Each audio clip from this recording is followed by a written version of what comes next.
পবিত্র রথযাত্রা উপলক্ষে দেশজুড়ে উৎসবের আবহের মধ্যে শুভেচ্ছা বার্তা দিলেন প্রধানমন্ত্রী নরেন্দ্র মোদী এবং পশ্চিমবঙ্গের মুখ্যমন্ত্রী শুভেন্দু অধিকারী।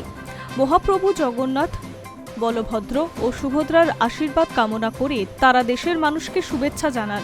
অন্যদিকে রথযাত্রার দিন সকালে ইসকনের আন্তর্জাতিক সদর দফতর মায়াপুরে পৌঁছে ধর্মীয় অনুষ্ঠানে অংশ নেন রাজ্যের মন্ত্রী তথা বিজেপি নেতা দিলীপ ঘোষ। সেখানে পুজো, আরতি, গোসেবা এবং যজ্ঞানুষ্ঠানে অংশ নেওয়ার পাশাপাশি রাজনৈতিক প্রসঙ্গের মন্তব্যও করেছেন তিনি। রথযাত্রা উপলক্ষে সামাজিক মাধ্যমে প্রধানমন্ত্রী নরেন্দ্র মোদী লেখেন, পবিত্র রথযাত্রা উপলক্ষে সকলকে জানাই আন্তরিক শুভেচ্ছা। এই উৎসব ভারতের শাশ্বত আধ্যাত্মিক ও সাংস্কৃতিক ঐতিহ্যের এক উজ্জ্বল বহিঃপ্রকাশ। রথযাত্রার সঙ্গে জড়িত রীতিনীতি প্রজন্মের পর প্রজন্ম ধরে মানুষকে অনুপ্রাণিত করে আসছে। এই উৎসব বিনম্রতা, সম্মিলিত অংশগ্রহণ এবং নিঃস্বার্থ সেবার আদর্শকে শক্তিশালী করে। মহাপ্রভু জগন্নাথ সকলকে সুস্বাস্থ্য, সুখ ও সমৃদ্ধি দান করুন। প্রধানমন্ত্রীর এই বার্তা মুহূর্তের মধ্যেই সামাজিক মাধ্যমে ব্যাপকভাবে ছড়িয়ে পড়ে। বহু মানুষ তার শুভেচ্ছা বার্তায় শেয়ার করে রথযাত্রার আনন্দে সামিল হন।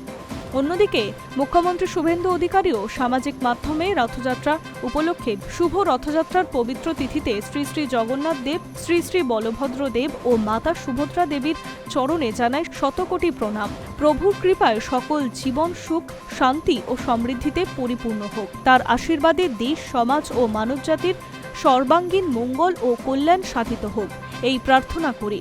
পবিত্র রথযাত্রা উপলক্ষে সকলকে জানাই আন্তরিক প্রীতির শুভেচ্ছা ও কামনা। জয় জগন্নাথ।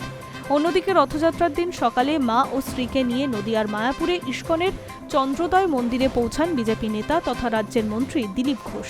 সেখানে তিনি ভগবান জগন্নাথ দেবের উদ্দেশ্যে আরতি করেন এবং মন্দিরে বিভিন্ন ধর্মীয় অনুষ্ঠানে অংশ নেন। পরে গো সেবায় অংশ নিয়ে নিজের হাতে গোমাতাকে খাদ্য খাওয়ান এবং গোমাতার পা ধুয়ে ধর্মীয় আচার পালন করেন। শুধু তাই নয়, তিনি স্ত্রীকে নিয়েও যজ্ঞ অনুষ্ঠানে অংশ নেন, যজ্ঞ আহুতি প্রদান করেন। সাংবাদিকদের সঙ্গে কথা বলতে গিয়ে দিলীপ ঘোষ বলেন, ইসকনের মতো বিশ্ববিখ্যাত একটি প্রতিষ্ঠান রথযাত্রার অনুষ্ঠানে অংশ নিতে পেরে আমি অত্যন্ত আনন্দিত। এখানে এসে এক অন্যরকম আধ্যাত্মিক অনুভূতি পাওয়া যায়।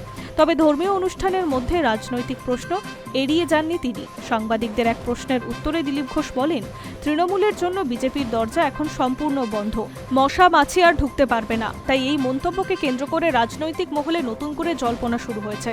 অন্যদিকে তৃণমূল নেতা মদন মিত্রের সম্ভাব্য রাজনৈতিক অবস্থান পরিবর্তন নিয়ে প্রশ্ন করা হয়, আর তার উত্তরে দিলীপ স্পষ্ট জানায় এটি তৃণমূল কংগ্রেসের অভ্যন্তরীণ বিষয়, সেই বিষয়ে তিনি কোনো মন্তব্য করতে চান না। High News network.